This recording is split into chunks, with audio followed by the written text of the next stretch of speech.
Salut tout le monde, c'est Jasmine de Beau Soleil Média avec une autre capsule cette semaine pour parler de création de contenu, de marketing et d'entrepreneuriat.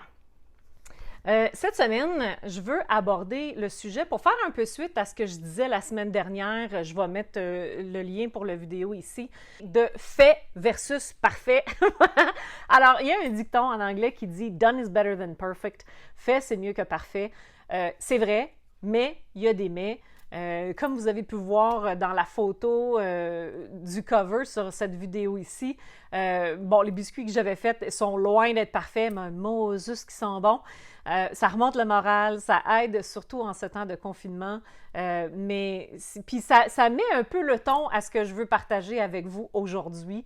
Donc, à suivre après l'intro. Pour tout savoir sur le marketing des médias sociaux, Jasmine Beausoleil, pour vous et avec vous, vers votre succès. All right! Donc, les 3 points de cette semaine sont comme suit. Le premier, le dicton « fait, c'est mieux que parfait »,« done is better than perfect ». Dans le fond, ce que ça vient faire, c'est souligner que surtout en entrepreneuriat ou dans le domaine des arts ou quelque chose qui est plus ou moins tangible, on le fait, on analyse ce que ça donne et puis on s'ajuste par la suite. Donc, on n'attend pas que ce soit parfait avant de mettre un produit ou un service à vendre ou à la disposition des clients potentiels.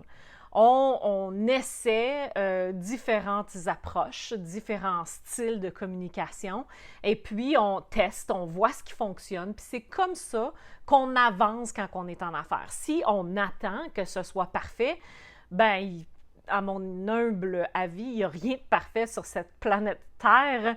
Donc, ça risque d'être long avant que vous arriviez à mettre quelque chose disponible pour vos clients.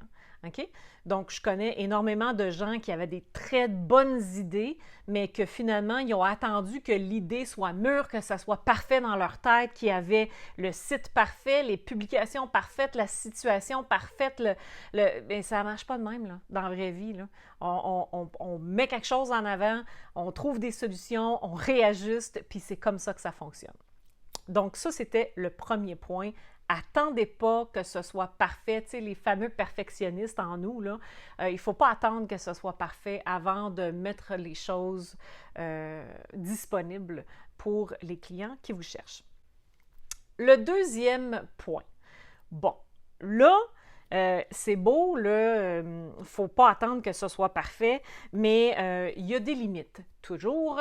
Donc, si je veux mettre quelque chose en ligne, si je veux que mon produit, mon service, whatever, soit à la hauteur des attentes de mes clients ou à la hauteur des prix ou de la qualité que moi je dis que je vais offrir, il faut que ma communication, il faut que mon marketing soit en lien avec ça. C'est-à-dire que si tout est fait extrêmement brouillon, ça se peut que les gens, en bout de ligne, s'attendent à ce que vos produits, vos services et tout le kit soient beaucoup moins chers que ce que vous pensez être capable de les vendre. Fait qu'à ce moment-là, c'est un catch-22, là. C'est comme un peu être pris entre l'écorce et le boulot. On ne veut pas nécessairement que ce soit parfait avant de le mettre en ligne puis avant de le proposer, mais on ne veut pas non plus que ce soit trop brouillon. À moins que vraiment vous êtes en train de documenter votre parcours, puis à ce moment-là, les publications que vous faites vont démontrer votre parcours et non pas le produit fini. Fait qu'il faut faire attention à ça.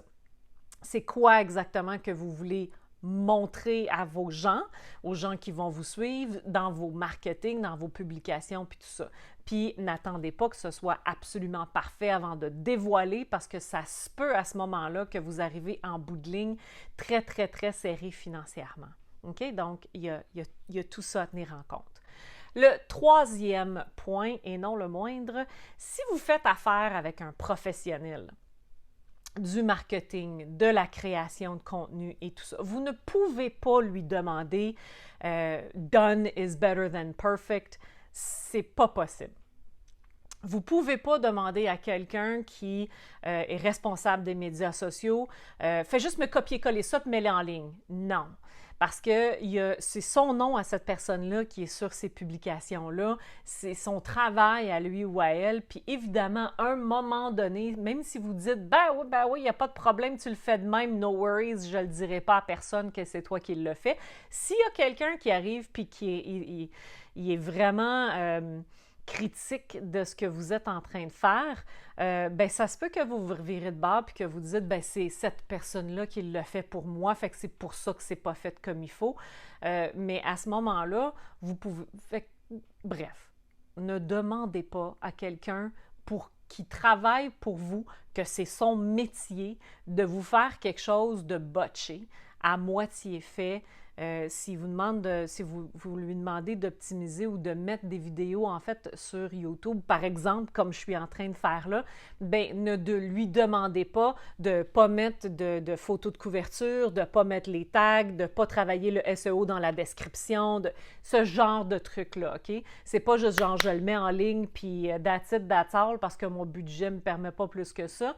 Fait qu'il faut vraiment faire attention à ce genre de trucs-là. Alors, c'était mes 3 points aujourd'hui. Le premier, fait, c'est mieux que parfait, c'est-à-dire, on veut là, que ce soit parfait parce que ça nous représente, parce que c'est notre entreprise, comme un enfant, mais il ne faut pas attendre que ce soit parfait avant de le mettre à la lumière du jour parce que vous risquez à ce moment-là de ne jamais le mettre à la lumière du jour parce qu'à votre œil, ça ne sera jamais parfait si vous êtes perfectionniste.